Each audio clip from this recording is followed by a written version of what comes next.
Oh, it's been a long week. 8 more hours? 8 hours? Oh, man. Can't wait that long. Well, then we best get going. Let's get this party started. It's showtime. Showtime. We are ready to go. It is Friday, July 17th, the year of our Lord 2026.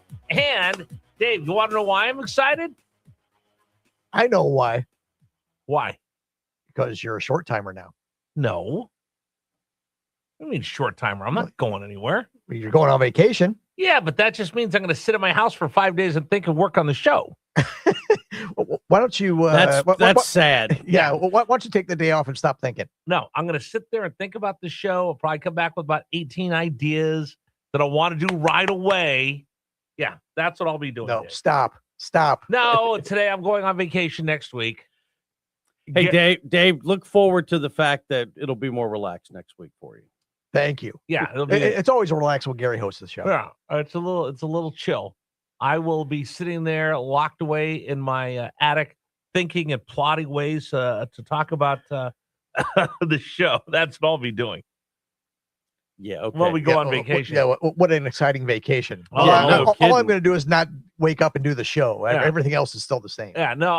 What are we doing on vacation? Oh, we're going to go up to the Marine Corps barracks on Friday to watch the silent drill team. That's the big part of my vacation. Thrilling, right? You're looking at me like you're I got watching two a heads. silent drill train. Yeah, drill team. watching the you Marine can't Corps hear it on the silent- radio. Watching the Marine Corps silent drill team. That's going to be the big crescendo of my vacation. I've always seen that like on video or whatever.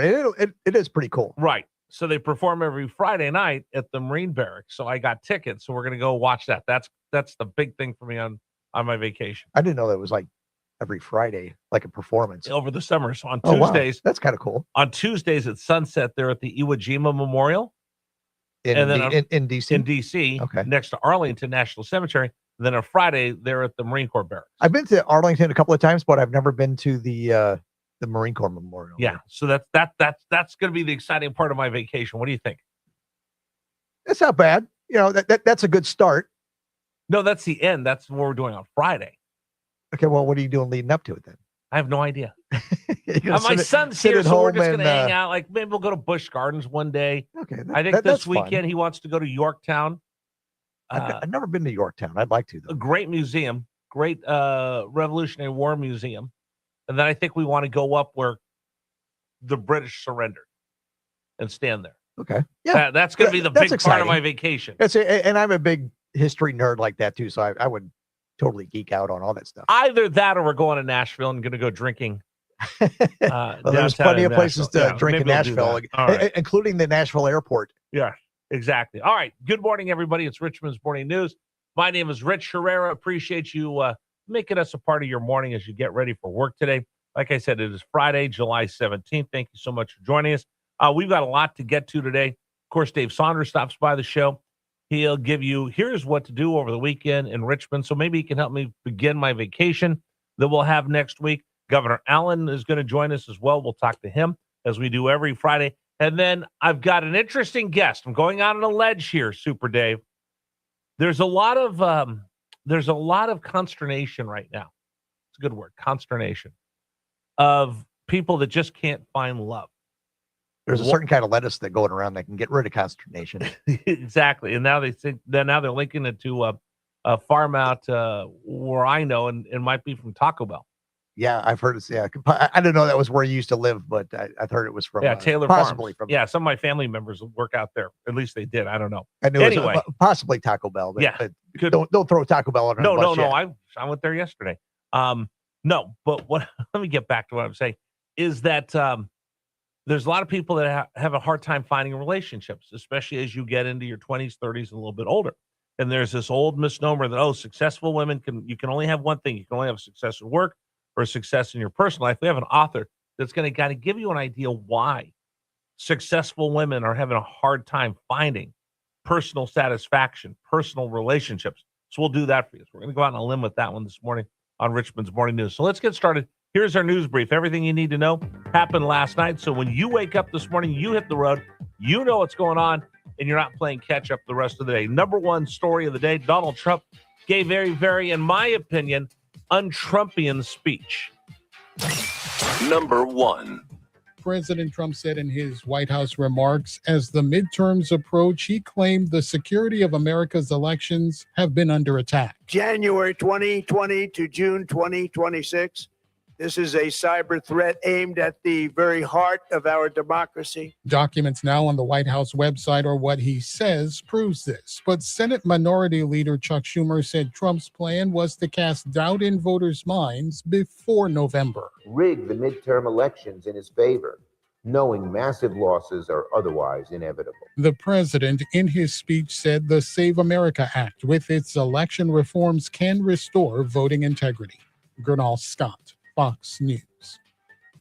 Okay, so here's why I think the speech was very un-Trumpian. He didn't just come out with just wild-eyed accusations of this, that, or anything else. Because listen, here's the receipts. China had hacked into, and they've got a hold of a bunch of personal information. They've found 250,000 people that are on the voter rolls that are not U.S. citizens. He said, fine, I'm not going to make all these wild Trump-like accusations and statements. I got the receipts. Go to this website, find out. By the way, I tried to go on the website after his speech. It crashed. So many people were looking. But I got a little bit of tape from Catherine Herridge, somebody that I trust in the media. We'll talk about that. By the way, if you were watching network television last night, you didn't see the speech because ABC, NBC, CNN decided they weren't going to carry the president's speech. MS Now cut out halfway through, and CBS, they had about the first 20 minutes and then cut away. In fact, ABC, NBC, CNN refused to carry the speech live. CBS, MS Now carried only part of it. Fox carried it in its entirety. We'll talk about that this morning on Richmond's Morning News. The bigger thing for me is the fact that these news networks don't carry the news, and they decide that they're not going to carry it because they just don't want to hear what the president has to say, which means the American people don't get a chance to hear what the president has to say. That's very, very concerning to me. Anyway, we'll get to all of that this morning on Richmond's Morning News. Story number 2, the hostilities between the U.S. and Iran continue to heat up in the Middle East. Number 2. Beginning at 2 p.m. Eastern Time, U.S. jets and warships launched another wave of strikes against Iran following a return of major combat operations last week. Over the past 3 days, Iran has not attacked any commercial vessels transiting the Strait of Hormuz, though traffic has slowed. The White House relaunched the air campaign in response to the regime's previous attacks on shipping. President Trump is not going to sit by and allow these active acts of terrorism to take place in the Strait without ensuring Iran pays consequences for that, and that's what we are witnessing right now. Iran's response to the American airstrikes, attacks against Iraq, Bahrain, Jordan, and Kuwait, where the Kuwaiti army says it shot down 32 drones today. All right, that's the latest. As Iran says, hey, let's talk. The president's like, okay, we've been talking. We talk, we come up with an MOU, and then you start attacking ships in the Strait of Hormuz. We're done talking. You want to have real talks? Go ahead. If not, here we go. Right now, it looks like the military is targeting breaking down the infrastructure of all of the Iranian oil, which is the lifeblood of that country. The bridges that are being taken out are on routes to get to Kark Island and other places that you've heard of, where they use that to ship the oil. Those are now being taken out. And the president said, listen, either you come to the table, I'm giving you fair warning, next week we start taking out multi-purpose civilian and military electrical grids, power plants, bridges. It's only going to get worse unless you come back here and we have legitimate talks. Iran responds by attacking their neighbors. Iran's deal is they're trying to escalate this into a regional fight by attacking the neighbors, which they think will cause the world to turn on the United States, and they'll call uncle.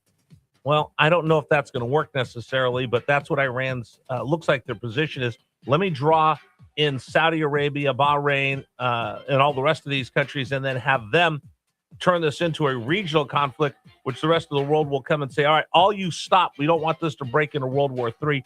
They're trying to escalate this in order to get the world to put pressure on the United States to call off the dogs. All right, story number 3. Oh, our Attorney General, it looks like he's going to go before the Virginia Supreme Court and say, can we get a do-over? Number 3. Our Attorney General, Jay Jones, who I think might be over in some of these big cases since taking over 6 months ago. Well, he tried to get all of the lawsuits against these Virginia gun laws pushed into one big court case that he could defend. He goes, it'll make it easier for me. The 3-panel justice said, no, these are all independent cases. You need to defend all of these separately. Well, now he's asking the Virginia Supreme Court, hey, can I get an extension on this? Can you please give me a little bit of time? Can we hold off on these until the Supreme Court of the United States sees these gun cases next year? I don't know what the legal, I'm not a lawyer. I don't play one on the radio. I'm not sure what the legal precedent would be of, hey, I know these cases are kind of tough and I wanted to put them all in one. You wouldn't let me. Can I just get a little bit of a breather? Can I get a little bit of a break? I don't know where I guess I didn't see that on Law and Order, but that apparently is going to be his, that's going to be what he's going to use to try to get out of the court's ruling against these gun laws. We'll keep an eye on that. Anyway, those are your big stories this morning on Richmond's Morning News. All right, coming up, I want to talk about TDS. It's real, and I've got real examples. I got 2 real examples. I hate using the term TDS, Trump derangement syndrome, but I don't know any other way to explain 2 news stories. I'll have those for you coming up next. We'll do news, traffic, weather all morning long. Thanks for joining us, everybody. It's 6:15, and you're listening to News Radio WRVA. By the way, today's program is brought to you